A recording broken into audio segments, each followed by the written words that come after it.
Daniel, good seeing you again. Oh, I think you might be on mute. I was on mute. Classic. So thank you. It's great seeing you again. For all of our participants, Daniel Stern is Senior Director of Media Measurement at TechStyle Fashion Group. So Daniel, you have a really interesting background coming from a data science background, but maybe you could tell us about your background, tell us a little bit about TechStyle Fashion Group. Sure. So I was had a few startups, and that's where I got into data science. And then I was a member of 2nil, where I worked on media measurement and other data science projects to really explore lift and attribution work for television. And then I got into, again, more analytics and attribution at Ticketmaster. In between those two, I actually did some consulting. And now I've found myself working at TechStyle, where we do optimization and attribution for a whole host of different brands. That includes, I can remember them all off the top of my head. We have Fabletics, we have Savage X Fenty, Just Fab, Shoe Dazzle, and Fab Kids. They're both in the US and international. Great brands to be with, and I appreciate you having me on to talk about them. Yeah, thank you.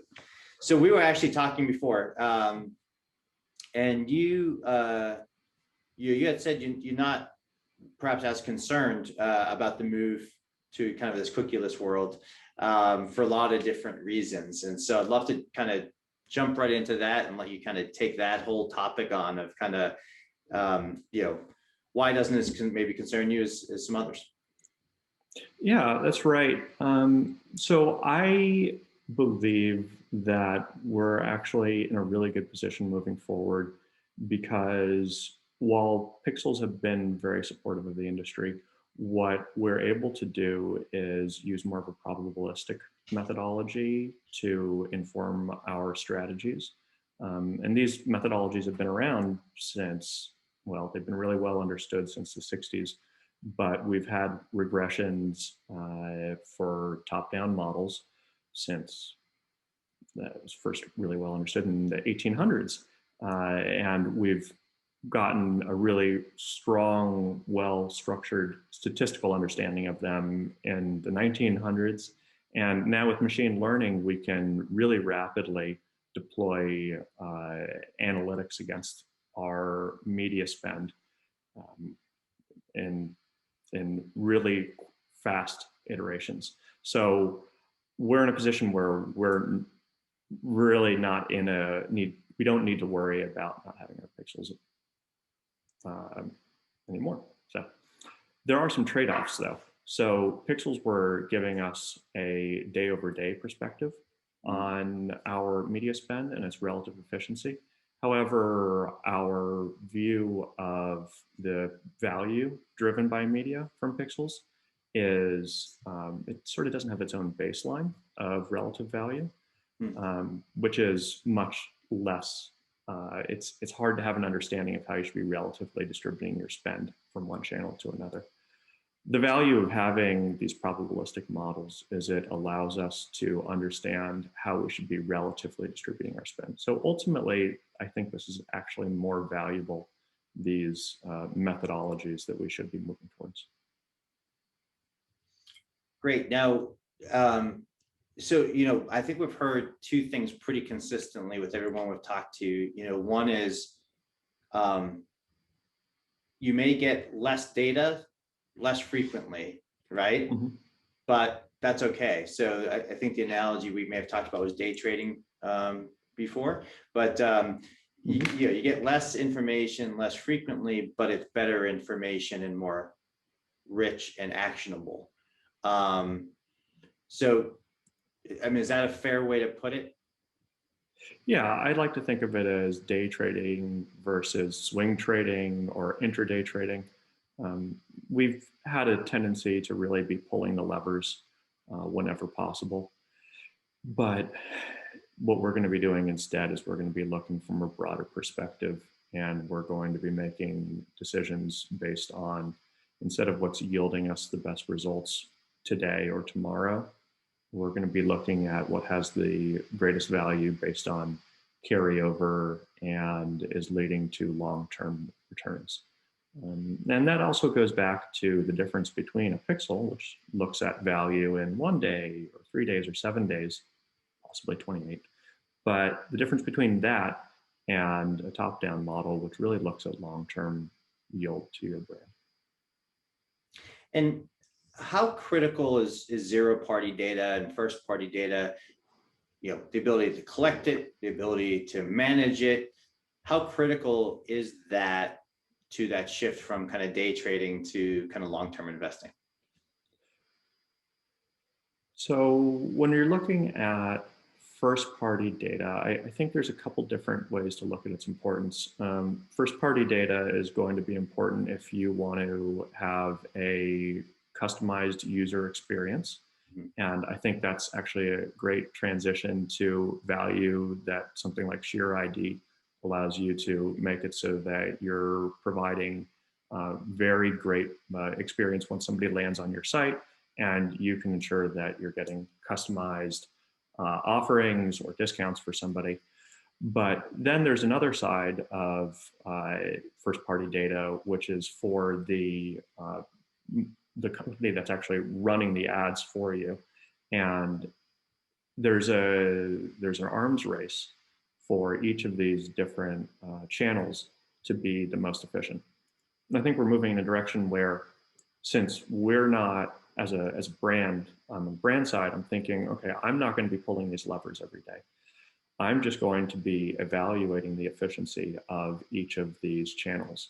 And the first-party data, if I'm not worried about what happens once they come on my site, which is important too, but as a marketer, I'm thinking about the efficiency of the channel. So that first-party data is on them to handle that. And then I get more focused on the attribution process. And within the attribution process, I need to determine who is actually generating the value. And then it becomes a matter of redistributing spend on a intraday basis or on a larger scale across the most efficient channels. And then how does, on the attribution side, the value of that first party data, has its own kind of value profile, right? In terms of either the attribution is yourself, right? Sure. And you have a little bit more control over that versus a third party, even beyond cookies. So let's see. I think you're thinking about, like, how does first party data play into the attribution process here? Right. So it really depends on the type of attribution model that you're running. So if we do have first party data, we could run a sequential model, which, get a little technical, that could be a Markov chain or it could be a Shapley model. But as we have less first party data, then it makes it more difficult for us to make those sequential models. And we end up needing to build more probabilistic models, which are those models that are more like top down. We can also be doing geo-testing models, which really lets us reserve certain parts of the market and say, well, we're going to run a PSA ad, or we're going to be holding out that region, or we could do be dark in a region for a certain period of time, or everywhere for a period of time. And it lets us do lift studies. But these are all different ways of running probabilistic analyses to understand the impact of a channel on the overall brand. We have a pretty big group of participants today, and I know with a diverse set of backgrounds. And so I think, there's probably some folks who would love to go in or hear maybe some of the technical side as well. So maybe we could spend a few minutes talking about some of those examples of the probability models that you use and how you use them, and kind of what you look for as you're building those models out. So maybe give us some sense. It's probably okay if we go a little bit into the technical side of things as we do that. Sure. I can give a few hacks to get people off in the right direction. So we tend to not look at, well, let's just start with the regressions in general. We really like to look at the relationship between, within a regression, the value of that is that a pixel is only going to give you a relationship between, getting my technical hat on here, the relationship between your spend, or rather your conversions, whatever your version or conversion metric may be, and the amount of spend you're putting in. Now, that's a linear relationship. And that linear relationship actually isn't necessarily as much of what isn't as representative of the real world as some of these more advanced models might be.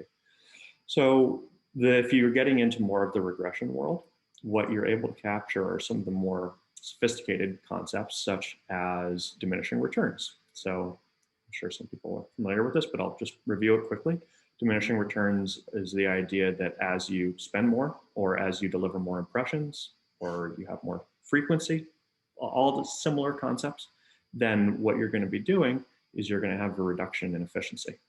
And that's an important concept to capture, because some channels maybe get dinged less by increase in spend or impressions or frequency, while other channels may scale more efficiently.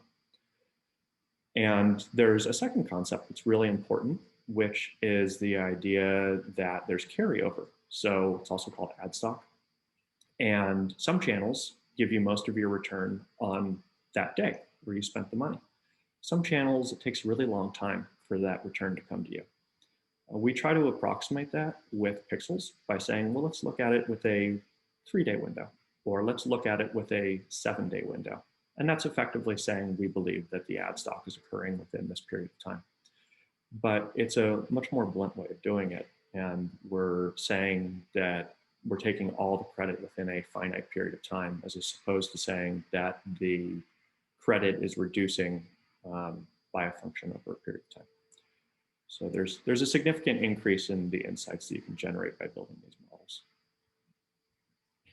Great. I do want to remind everyone again that drop questions into the Q&A button at the bottom of your screen. I will, Daniel, pull a question that was from last session, but I think it's relevant here as well, which is innovations, new technology. What are you seeing or using or on the lookout for when it comes to kind of new technology that can help you achieve your business goals? I think clean rooms are really helpful right now. They're allowing us to get a lot of this user level data while still allowing people to remain private. Could you do a breakdown of clean rooms for everybody? Just we may have some folks who don't come from the data side, so I think it'd be useful if you could kind of define what that is. So a clean room is totally not going to be a dictionary definition, but it's basically a server that has more or less log level data on impressions delivered and resulting conversions that more or less look like pixel level conversions. And probably, I think, often are characteristics about these users. Oftentimes you're going to have overlaps between different campaigns that were run based on common IDs. These are things you can join on because it's the server for one marketer. And oftentimes you can join these different data sets together. But the thing is that you're never able to actually see the ID of the individual that this was served to, the ad was served to. When you run a query against this, it's always required to be aggregated to a certain level. You usually have to see aggregated to 100 users or more. It's typical. So it's very obscured, the data that you're looking at. And in terms of platforms that you run this on, are there off-the-shelf tools? Do you typically build your own for this purpose? We're always connecting through our own. There are services that are being developed that allow you to have that pre-developed. I was in a chat recently through Brand Innovators which is hosted by Habu.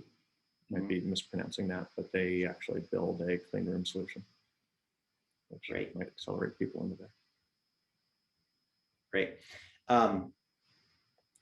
Now, just in terms of the past few months, I mean, so obviously in your industry, the pandemic, like with most industries, had a pretty huge impact. Have you been shifting strategies, particularly in the last couple of months, as things get back to normal? How has that impacted your business, or had you started that process, some time ago? Well, we're still remote, so that's definitely an important aspect. I think the most important factor is just how people are responding to being in a post-COVID environment. And I think every business is responding differently to that. And I think it's sort of important to be able to understand within your style of marketing, are we doing better because of the choices we are making within our marketing team? Or are we doing better or worse? Whatever you might be seeing, is that because of the economy? And often that's very difficult to tell. Some of these other modeling techniques, or whether you're running a model or whether you're running market tests like geotests, those all help you to understand whether it's due to your own behavior or whether it's due to marketing or market conditions. Right. Now, as a data guy, as a data scientist, how do you feel about this whole idea that there's less data potentially, going forward, but it's a different kind of data, or as a different signal, hopefully different signal to noise kind of ratio. But how do you feel about you having less data, probably having to do some work up front, to get to a consumer in terms of building the trust and things that we've talked about, but maybe having a better data set at the end of that? I mean, is that the way you see it? So there are tools that are helping us to have better impression data, which is great, especially when you're going to be building these types of regression models. But generally speaking, the methodologies are more or less the same since we've had historically. There's just a little bit more data science tools that we have, which are more or less in the same position. But I'm not too worried about us having less data, because I think just in terms of, there's a natural human tendency for, when we have a lot of data, we come up with lots of great questions, but we end up not taking as much time to sit and think about the questions and really refine them to the point where we're driving at really how is this the question that's going to answer our core business need. And I think that oftentimes by having less data, it makes us be a bit more clever. And honestly, I'm often okay with having less data. Right.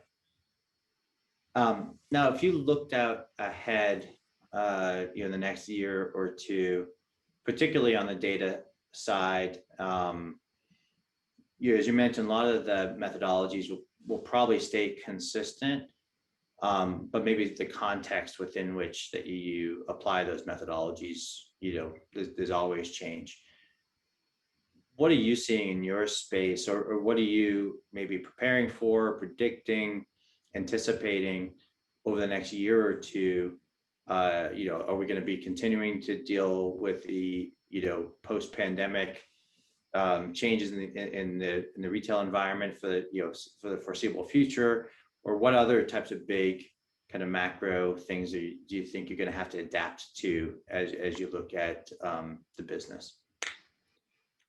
I think there's going to be an continued increase rather, in competition for the digital media space, which makes sense because brick and mortar was hit really hard during the pandemic, and it sort of accelerated the move to online, and it was already happening.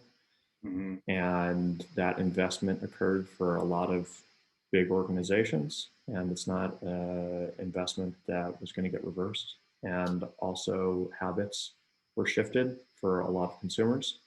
So we just bumped a few years forward. But then, of course, also the shifts in just data availability, which we've been discussing. Right. And you think from a data availability perspective, how much have you seen where the privacy,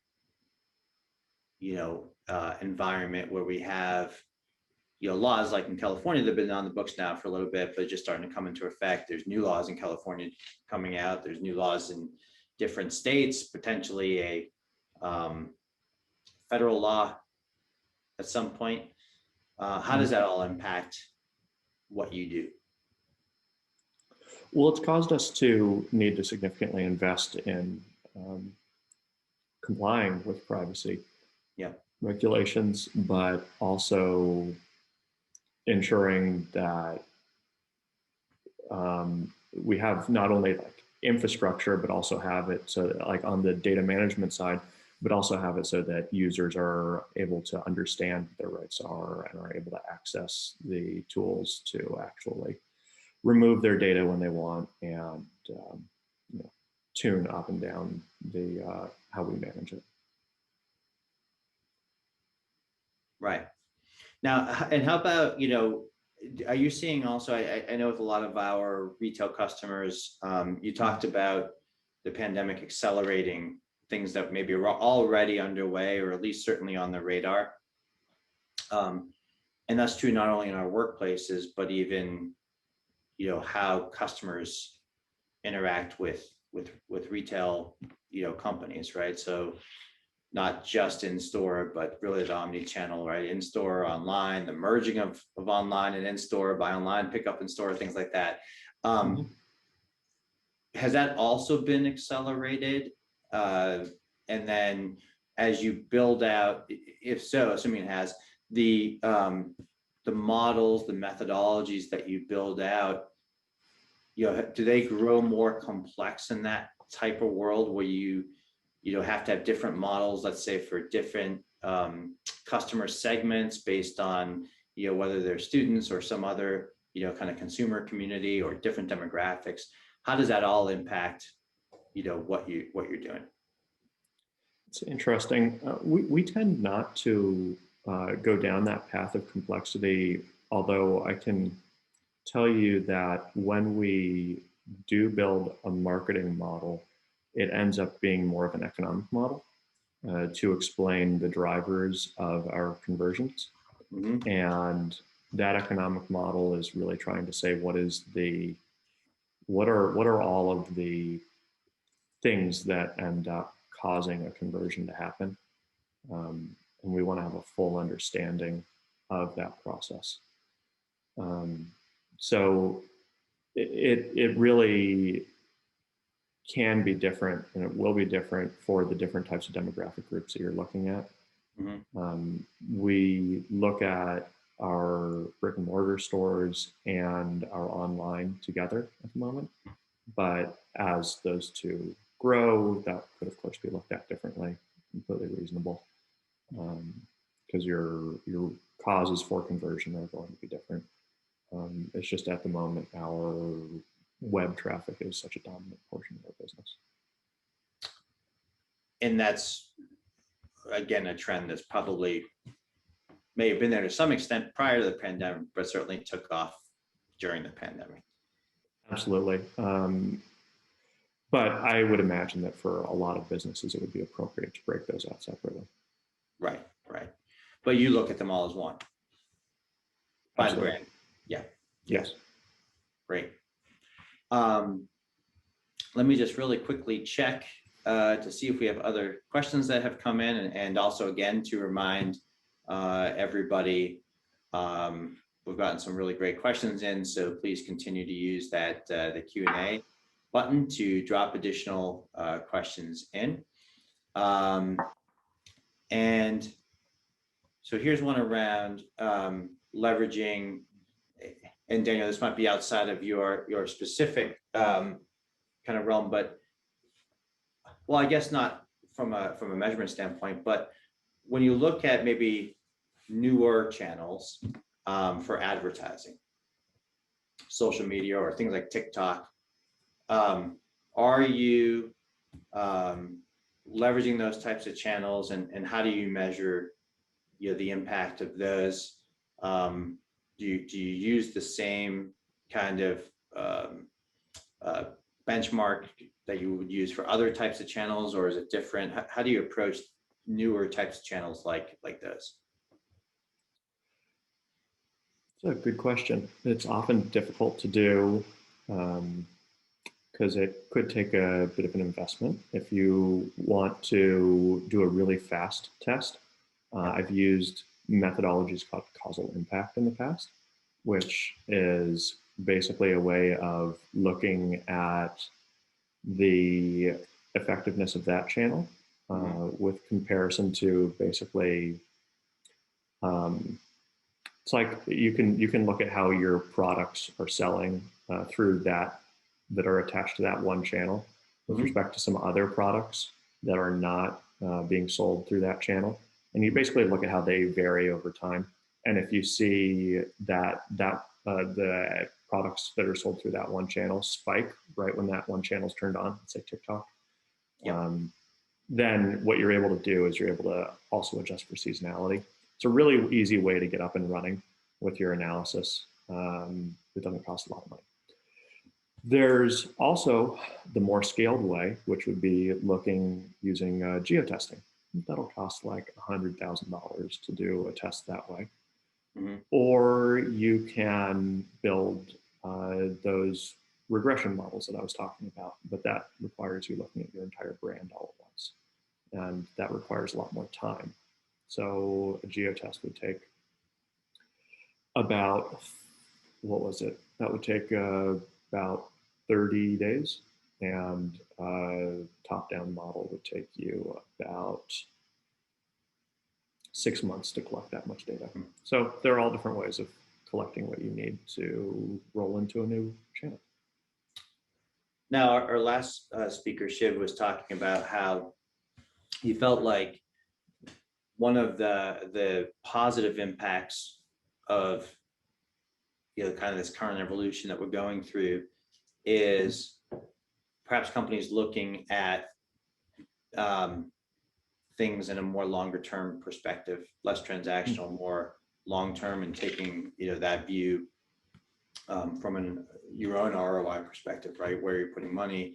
And we talked about that at the beginning, obviously with respect to the analogy, which I love, by the way, of day trading versus kind of long term investing.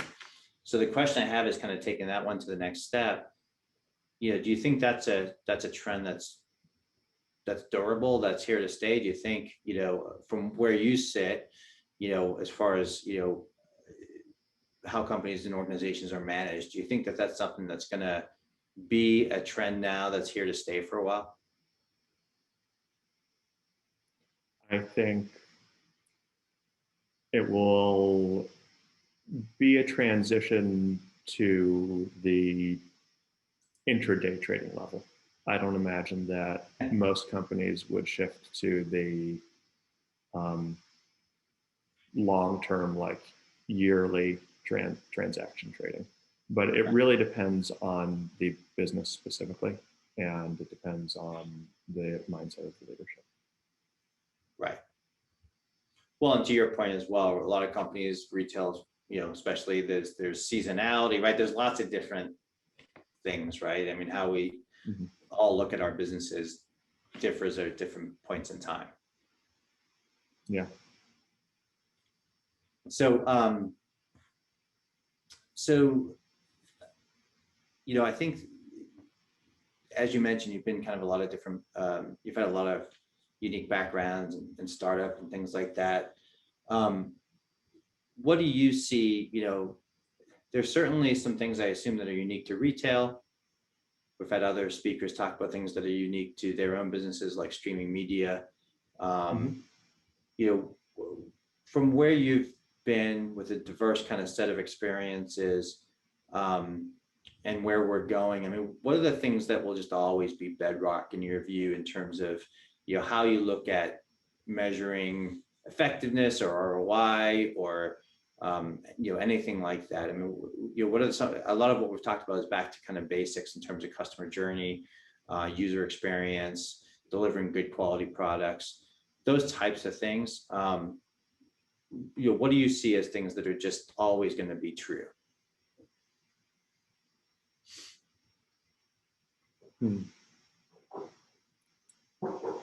Well, I think we want to be able to figure out how to deliver the greatest value to a customer, probably most efficiently. I think, I don't know if I'm going to be able to isolate one thing here. I'm sort of thinking through funnel thought process. Yeah, and I was bringing it back to just even from a data perspective, from specifically, how we measure and how we look at things through a data lens. I think that we're moving in a direction where we have better data warehousing and we have a better perspective on data across the whole business. And we're better able to understand LTVs and the long-term value driven by media. And media won't necessarily have to be as siloed as it had been in the past. And we'll be able to make decisions in a shorter period of time based on inventory availability or based on the types of people that are currently online and are the eyeballs that you have, which would be more on the channel side. And you're able to integrate like all of these different data sets together through different streams that we have. And we're able to deliver not the highest ROI in the next couple of days, but highest ROI long term. And I think that's a direction that we're moving toward because we really want to build the best brand value. Yeah. Great. Well, I see Ryan has joined back in, and I think so. I think we're coming up against time here, but you've actually got a few more minutes left. I don't know if there's any questions that have popped in the Q&A box down below, if anybody wants to ask any of those questions, but we still do have about 5 minutes or so left here. I don't know if there's any other thoughts that we could stretch out with the two of you by any chance. Sure. Well, Daniel, I know that we talked a lot earlier about a lot of different topics. I'm scratching the surface on a lot of what our prior conversation was. If there's anything we didn't cover, I'd love to, I think we'd all be interested in hearing more from you than from me. So I'd love to turn it over to you if there's things we didn't cover, any thoughts or observations or comments that you have. Looking at my notes here.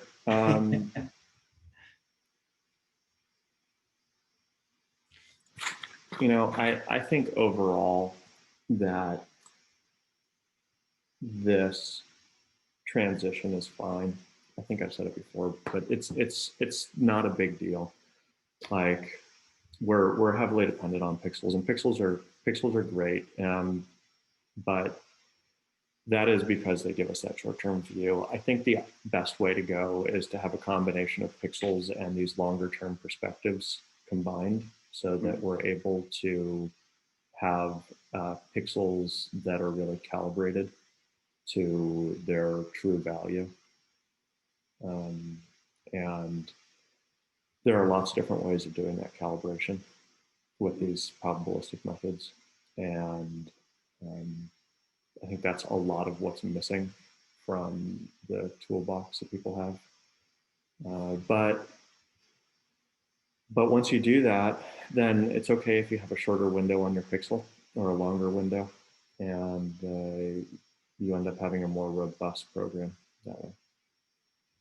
Right. And I think that's been the most consistent thread through all of these discussions. And then, even in the discussions we've had offline and discussions we've had with other customers of ours, which is, not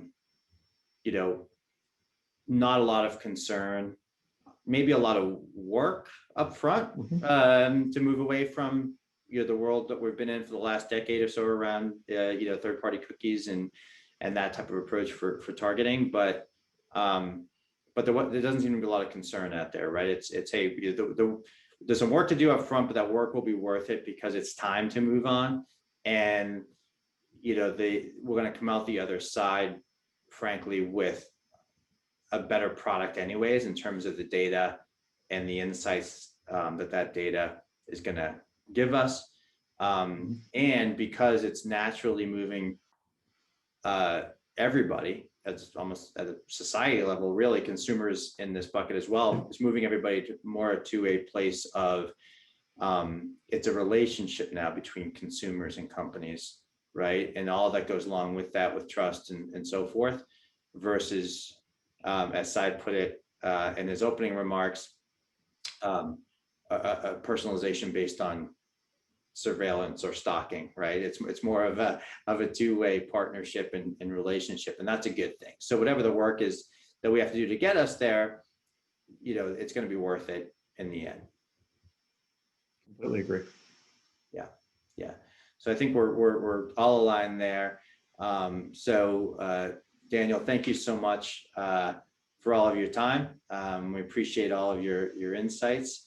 I know we've got one more session here coming up. I hope you'll stick around for that as well. But thank you so much for your time today, Daniel. Thank you, Mark. Appreciate it. Thank you both for you. Mark, you're doing an amazing job carrying us through the day. You're our Sherpa here as we continue to our final session. So just want to say